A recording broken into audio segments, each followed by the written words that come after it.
Happy Friday, welcome back to Drinking by My Shelf. My name is Emma and this is Balancing the Books. If you watched my last video, which was my final Vlogmas video, my 12 days of Vlogmas, and was filmed on New Year's Eve, you would have seen that Arj and I very ambitiously thought we were going to need 4 bottles of Prosecco between us to get to midnight, which obviously we did not. We're old and we're lightweights. We got through 2 bottles of Prosecco, we opened the 3rd and promptly fell asleep. So I'm now sitting here drinking leftover Prosecco. Can't complain. If you're new here, Balancing the Books is the game I play every single month where I count all of the books that I hauled and added to my physical owned TBR, which sits here on this trolley. And then I also add up all the books that I read, DNF'd, unhauled, and got off my TBR, and I try and make those books balance because I don't want this TBR to get bigger. I've been doing pretty well at getting it down, and at the beginning of December, I started with 40 books on my TBR. So let's go through and see what happened after that. The first book that I read in December was The 12 Dates of Christmas by Jenny Bayliss. I, in theory, buddy read this one with Emma Tobias. That was our plan, we were going to buddy read it. I will leave a link below to our love-hate Christmas book challenge that we did, where we set each other different books to read and we had to guess which ones the other person loved or hated. This was the book that we were supposed to buddy read. It actually didn't turn out that way. We each read a different book called The 12 Dates of Christmas, which wasn't the plan. But I read this one by Jenny Bayliss and I thought it was really cute. It really took me by surprise. I don't really read romance. I don't read much kind of contemporary women's fiction. It's just not my favourite genre. So I didn't really know what to expect with this one, but it was so much fun. And I think because I love Christmas so much, this having a Christmas setting is apparently exactly what I need to enjoy romance. It's very predictable. I knew right from the beginning what was going to happen. And everyone that I recommended this book to has also known right from the beginning what's going to happen. But I don't think that that is a bad thing at all in this particular context. It's fun, it's cozy, it's like any rom-com.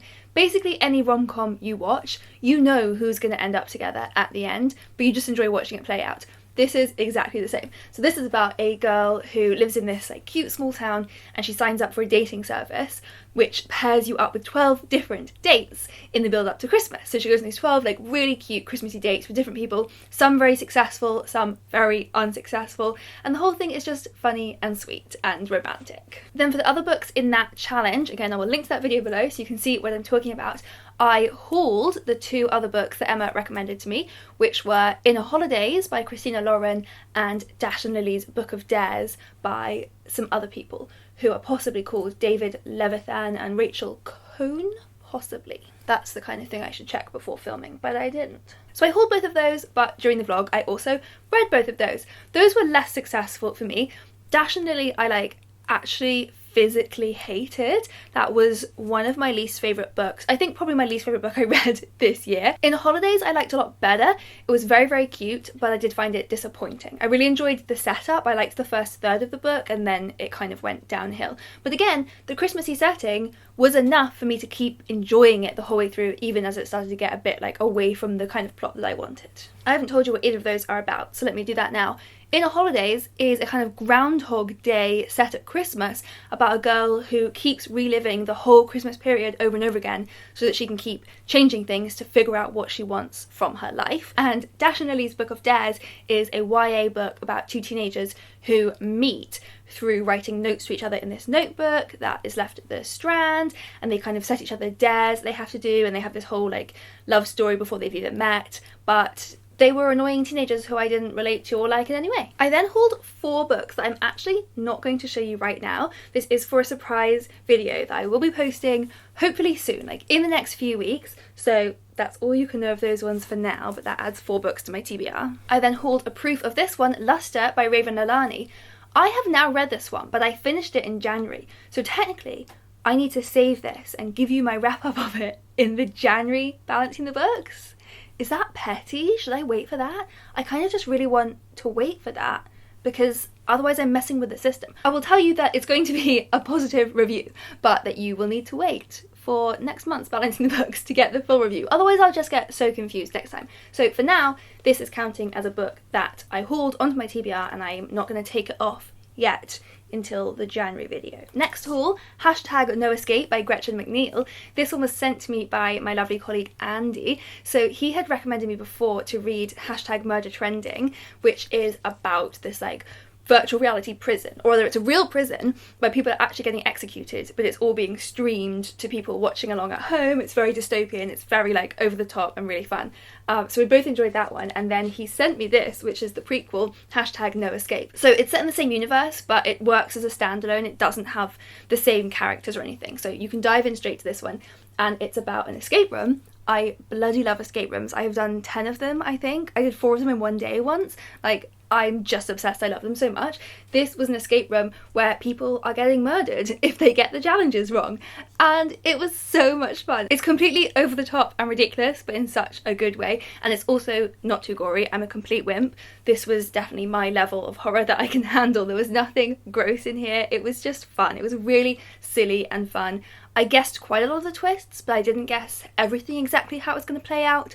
But I don't think it would matter even if you did guess everything, because it's really just about the fun of watching it play out. Kind of like I said earlier of this being a rom-com movie, you know what's going to happen, but you still enjoy watching it.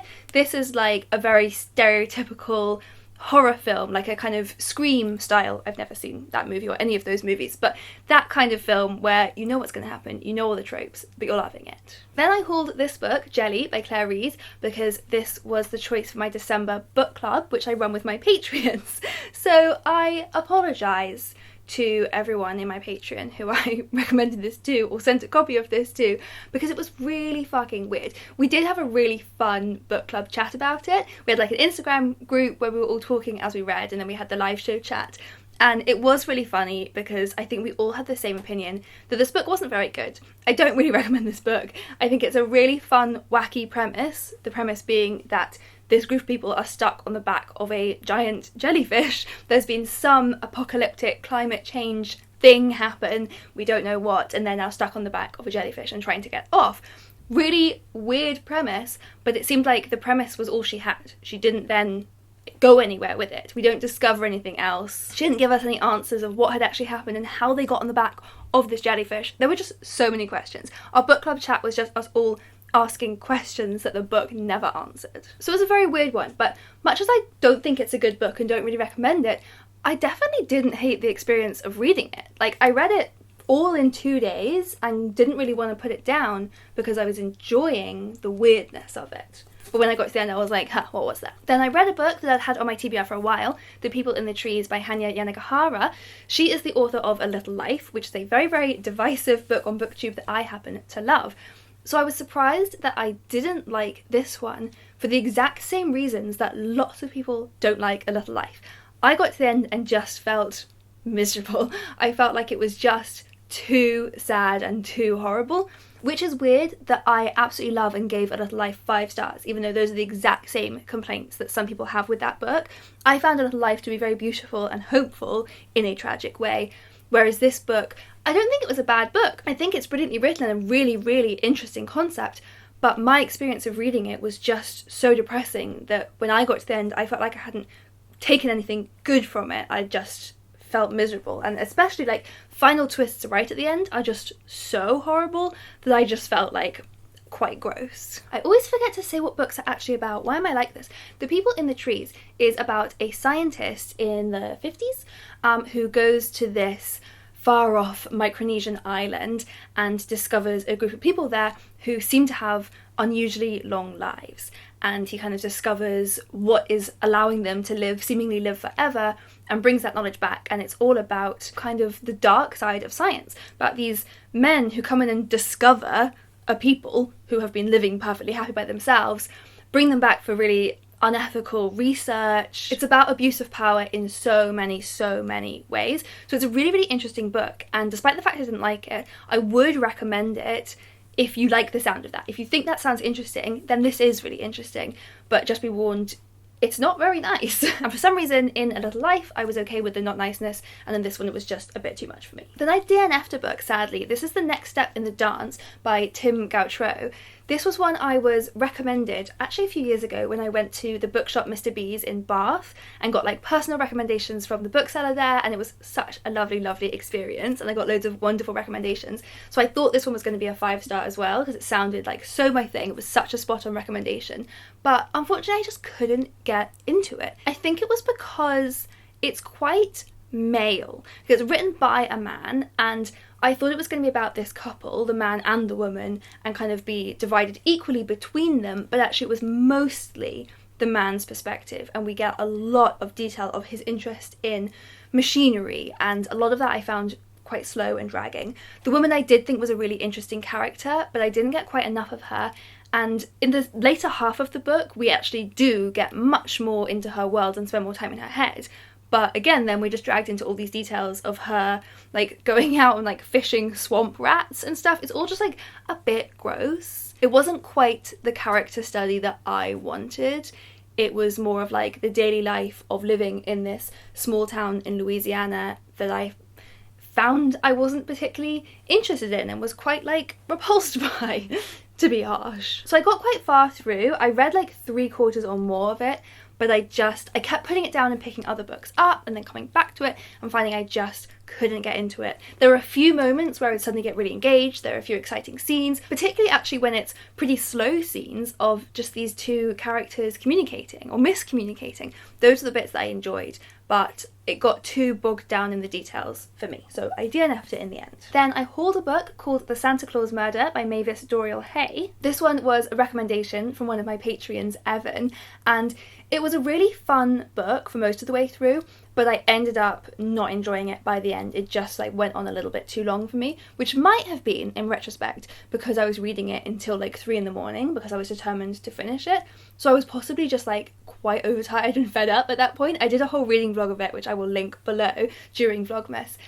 So yeah, it wasn't quite what I wanted in the end. It has all the cozy murder mystery aspects that I enjoy. It was set at Christmas in this big fancy house with this rich, privileged and rather horrible family who are all so rude to each other and don't like each other, and then the patriarch of the family is murdered. Someone is dressed as Father Christmas during this all, so it's a lot of fun. It's got loads of elements that I really enjoyed, but it kind of suffered, I thought, in the second half from being a bit too repetitive and just like page after page of evidence collection and nothing new happening. So I got a bit bored. Then I finished reading the book Starlight by Hannah Lee Kidder. This is a short story collection.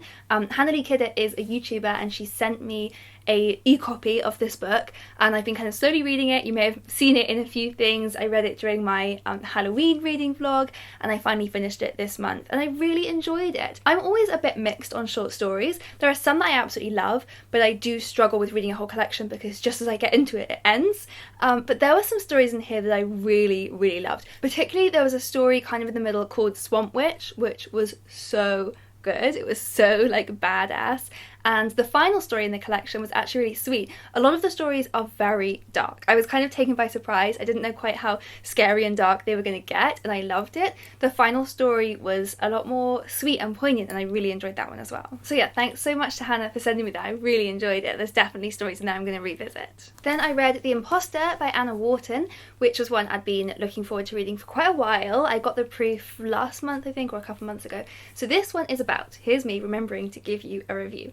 This one is about a woman around my age, I think, who works as a newspaper archivist, I don't know how to pronounce that word, and she gets really obsessed with this case of a missing girl who would have been the same age as her now, but went missing when she was 4 and whose parents have been waiting for her this whole time.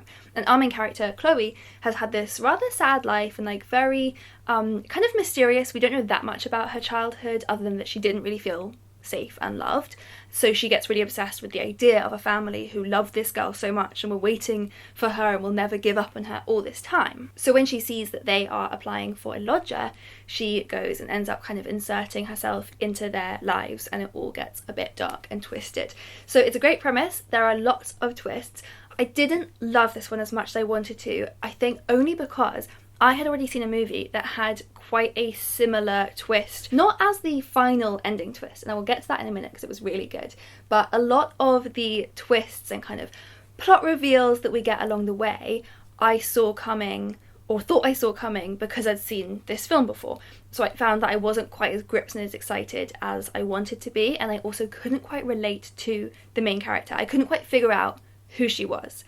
Then there's this final twist right at the end, which is brilliant and so clever and makes sense of the character, but it made me want to read a book about her now. I want to read a book about her now that I know that information about her. So that's just my personal experience of it. I know a lot of people have really enjoyed this one, and I think if I hadn't watched the particular movie that I'd watched, I would have felt differently. But for me, I was most interested in that very end part. So I now really want this author to like write a sequel or a prequel or something where we get to hear more about Chloe now that we know a bit more about her. So at this point, this had taken me to like the 30th of December, and assuming I have done my maths right as I went along, my books were balanced. I was feeling pretty good, but then I got home, I'd gone and spent a few weeks at my parents' house over Christmas.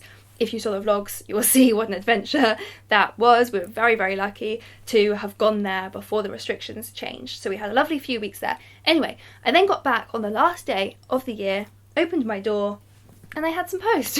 Some book mail, which is very, very exciting, but it means my books are no longer balanced. I hold these two books, The Office of Historical Corrections by Danielle Evans, which is a short story collection. I know I just said that I sometimes find them tricky, but I do also find them very interesting. So this is short stories. It's described as being about grief and apology, race and history, and the cost of setting the record straight. So it sounds really interesting. And then I got Burn Our Bodies Down by Rory Power. Rory Power is the author of Wilder Girls, which is a book that I loved last year. It is so weird and freaky and strange, and I loved it, and quite divisive, but I was definitely on the side of loving it. I've heard that Burn Our Bodies Down is really, really different, and so I'm just intrigued to see what I'm going to think of this one, but it sounds just as fun. So that does mean that I am now 2 books over my limit. So recently on Balancing the Books, we have been making a new rule, which is the number of books I'm over my limit at the end of the month, I can either do what I used to do, which is just unhaul that number of books straight away, no questions asked, but I always really hated doing that. So now we have a new system, which is that I can pick 2 books that I have to read in the following month, and if I don't read them in that month, then I do have to unhaul them. So that's been fun, but someone left a comment recently with a suggested change that I thought was good, which is that instead of me picking 2 books from here, it has to be the 2 books I have had on my trolley for the longest, because they've been waiting around, their time is now. I either read them or I give them to someone who will. So that's what we're going to do. But I will say, I know exactly which 6 books I've had on this trolley for the longest, and they are a set. They are all my Persephone classics.